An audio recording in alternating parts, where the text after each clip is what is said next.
شو میں اس وقت ہمیں جوائن کیا ہے قمر منصور صاحب نے, فارمر پروونشل منسٹر ہیں MKM سے تعلق ہے. قمر منصور صاحب السلام علیکم اینڈ ویلکم ٹو دی شو.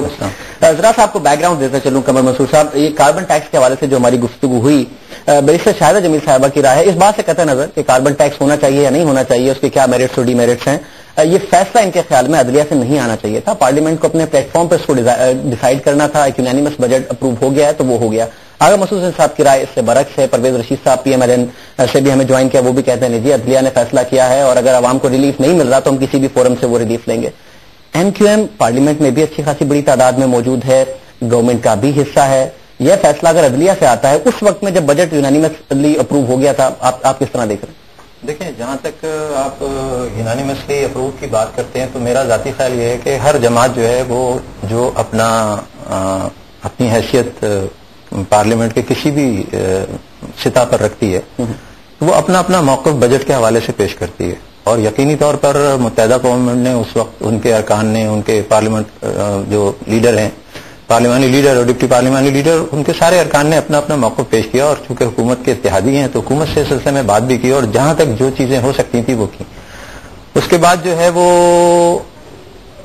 جب یہ فیصلہ آ گیا تو بنیادی طور پر اس فیصلے کا چونکہ ایک عوامی قسم کا فیصلہ ہے یہ, اور اگر اس کو اس طرح سے علیحدہ کر دیا جائے کہ جناب نہیں اس کو اس طرح نہیں ہونا چاہیے, تو بات یہ کی کہ عوام جو ہے وہ تو ان کو ریلیف چاہیے. اور عوام کسی بھی فورم پہ عوام جو ہے لوگوں کو ووٹ دیتے ہیں, اپنے رہنماؤں سے توقع رکھتے ہیں کہ وہ جو ہے ان کے لیے صحیح کام کریں گے اور ان کی امنگوں کی ترجمانی کریں گے. لیکن بعض اوقات جو ہوتا ہے وہ حکومت کی مجبوریاں ہوتی ہیں,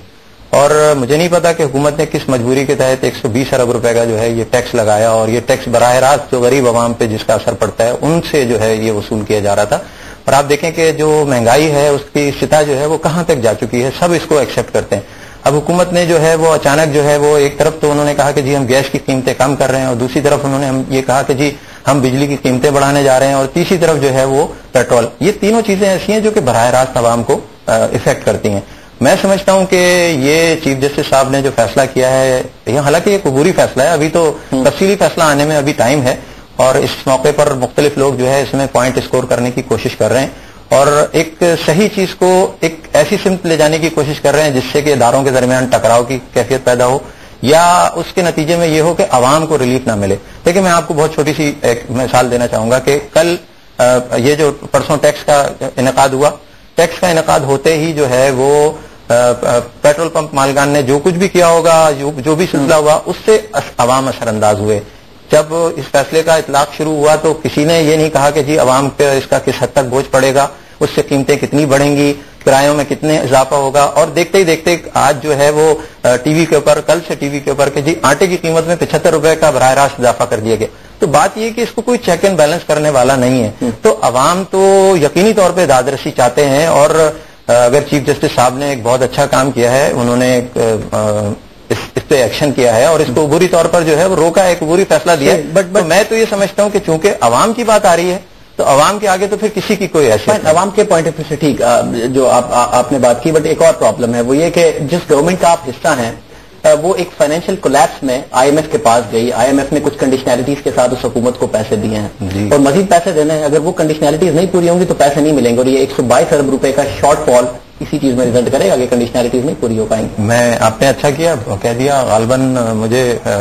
میں آغا صاحب بیٹھے ہوئے ہیں, میرے سے صاحبہ بیٹھی ہوئی ہیں, آپ بھی, آپ کی نظروں سے محترم قائد تحریک الطاف حسین بھائی کا کل ایک خط جاری ہوا ہے, وہ آپ کی نظروں سے گزرا ہوگا. اس میں انہوں نے بنیادی طور پر جس چیز کو اٹھایا ہے وہ یہی ہے کہ ملک جو ہے معاشی تباہی کے بالکل دہانے پہ کھڑا ہوا ہے. آپ کب تک کشکول لے کے جو ہے وہ آپ ایسی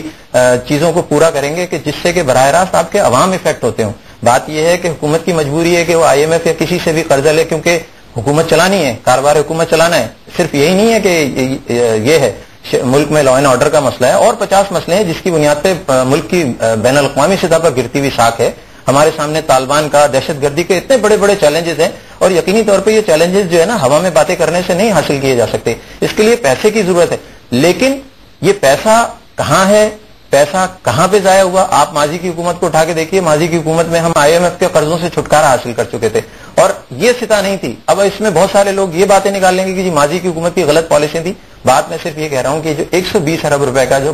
نہیں مگر براہ راست جن قرضوں کی معافی کی بات کی گئی ہے وہ سینٹرل بینک نے ماضی کی حکومت میں 60 ارب روپے معاف کیے تھے. دیکھیں میں آپ جو قرضوں کی معافی کی بات کر رہے ہیں نا میں اس شک کو دہرانا نہیں چاہتا. یہاں پہ کوئی اسٹیٹ بینک کی کوئی 29 کچھ اس قسم کا سرکولر تھا جس کے تحت جو ہے قرضے معاف کیے گئے. بات یہ تھی کہ وہ قرضے آیا میرٹ پر تھے معاف کیے گئے یا ڈی میرٹ معاف کیے گئے, کیونکہ ہمارے یہاں تو دیکھیں میران بینک سے لے کے 50,000 قسم کے اسکینڈل موجود ہیں. اور محترم قائد تحریک الطاف حسین بھائی نے جو بات کہی ہے نا, دیکھیں بات یہ ہے کہ انہوں نے چیف جسٹس سے ایک اپیل کی ہے کہ ملک تباہی کے دہانے پہ کھڑا ہوا ہے, معاشی بدحالی مہنگائی نے ہم سب کی کمریں توڑ دی ہیں, اور ایسے موقع پر اگر کسی سیاسی جماعت نے, دیکھیں سیاسی جماعت جو ہوتے ہیں نا وہ